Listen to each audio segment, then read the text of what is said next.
Welcome back to the series that focuses on the persona of each of the P3 main characters and how it relates to the mythological figure it's based on.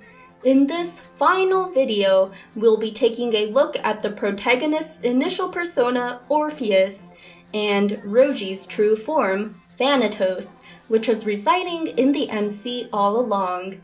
Now let's dive right in.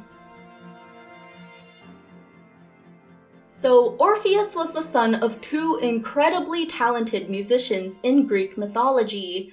His mother was the muse Calliope, and his father Apollo was the finest musician of them all. As a result, Orpheus inherited an excellent musical pedigree and became particularly adept at playing the lyre.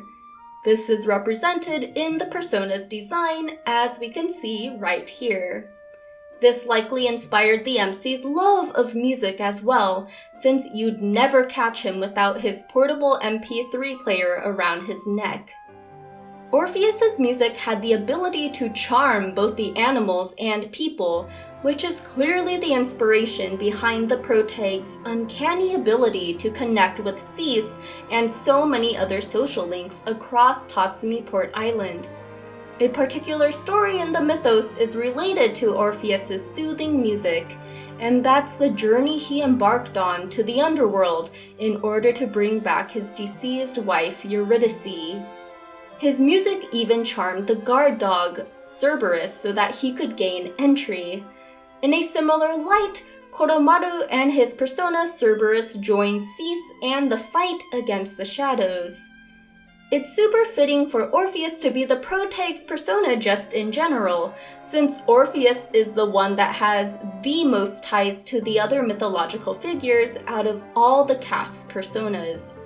Aside from Cerberus, Orpheus is also connected to Polydeuces and Castor, since all three of them were said to have accompanied the Argonauts on their quest to obtain the Golden Fleece. Heading up this expedition was the legendary hero Jason, who received invaluable help from Medea. And how do these two relate, you ask? Well, Medea is Chidori's persona, and she gave a dying Junpei an invaluable gift in the end. If you'd like to know more about this myth in particular, check out my video on Junpei and Chidori in the cards above. As for Orpheus's role in this expedition, it was said that his music calmed the seas and protected the sailors from the terrible sirens that tried to tempt them to their deaths. The Argonauts wouldn't have made it safely back home if it wasn't for the gifted musician. In a similar light, seas and even the entirety of the world owes their lives to the MC, who sacrificed his own to seal Nyx away. Now, when it comes to the design of the persona, we already mentioned the lyre, so I'd like to draw attention to something that's way more interesting, and that has to do with the initial scene of the MC summoning Orpheus. When the protag first awakens to his persona on the dorm rooftop, Orpheus is savagely ripped apart by Thanatos, which we learn later is the representation of death that's been sealed away within the protag. This violent introduction draws similarity to the terrible fate Orpheus suffered in his final tale. He was stoned and ripped to pieces by the Maenads for his lack of merriment after his journey to recover his wife Eurydice ended in failure. Death came for Orpheus just as Thanatos does to the MC's persona during the initial awakening.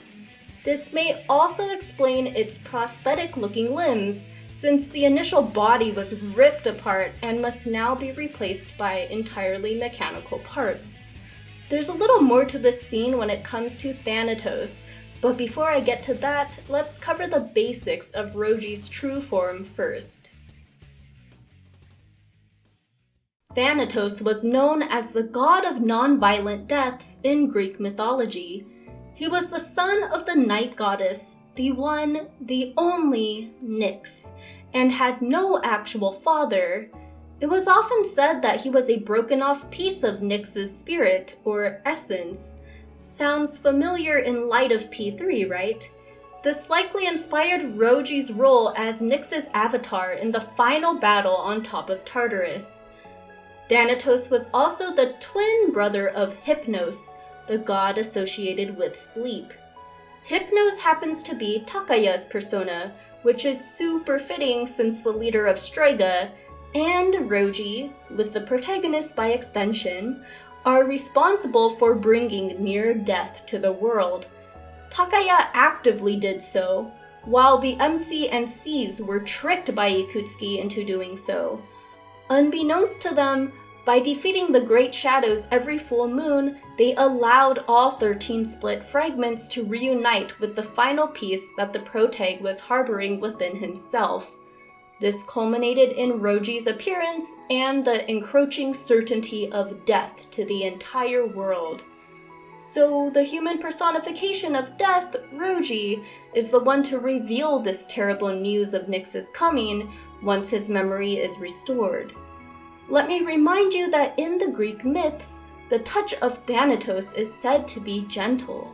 Thus, the offer Ryoji extends to Cis can be seen as an extension of this, since if they agreed to have their memories wiped, they'd have been able to live the remainder of their lives in ignorant bliss, free from suffering.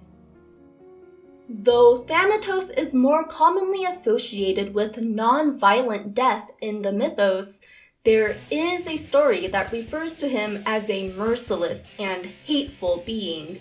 However, he was outwitted by King Sisyphus when the time came for the latter's death. When Zeus commanded Thanatos to chain Sisyphus up in Tartarus, the latter tricked Thanatos into his own shackles.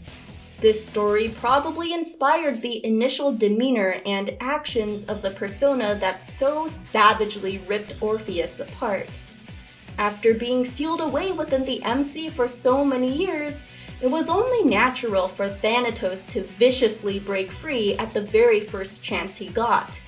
This more merciless portrayal of the god of death is seen in the persona's physical design as well. What with the large sword it carries, its beast-like jaw, and the numerous coffins surrounding it. The various chains are likely an additional reference to the shackles that bound Thanatos to Tartarus. Now, interestingly enough, Ryoji's design as Nyx Avatar also takes inspiration from the mythos. In ancient times, Thanatos was depicted as either a bearded older man with wings, or a younger man with no beard. Ryoji as Nyx's avatar seems to mash these two portrayals together to give us the seemingly normal teenage boy in his early appearances, who later returns as a ghastly winged being in January. As a concluding thought, I'd like to return to the MC's initial persona and how it's connected to Thanatos when it comes to P3's main story. So, Orpheus was killed by the Maenads in the mythology because he was no longer able to feel any happiness. This reason is so similar to the protag's demeanor at the start of the game, just apathetic and lacking any joy. If he hadn't opened up to Cs and his other social links over the course of the game, he never would have learned just how precious each moment spent alive is. But because he did learn this important lesson, he accepts the reality of death with no qualms, and peacefully sacrifices his life to prevent the certain death of all people. The way he goes out in the very end is reminiscent of how Thanatos was most commonly known as, the god of non-violent deaths. This makes sense since Ryoji was within the MC throughout the journey of P3 and learned the same precious lesson about life.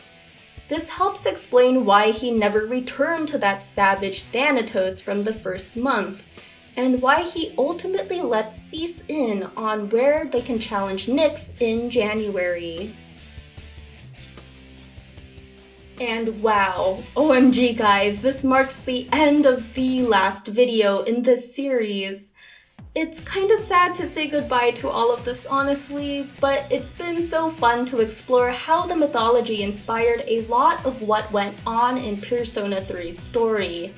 Anyway, please like this video if you liked it, and tell me why P3MC is the best of the Hoshino MCs in the comments below. Check out my other Persona stuff for P5, and until next time guys, take care, see ya!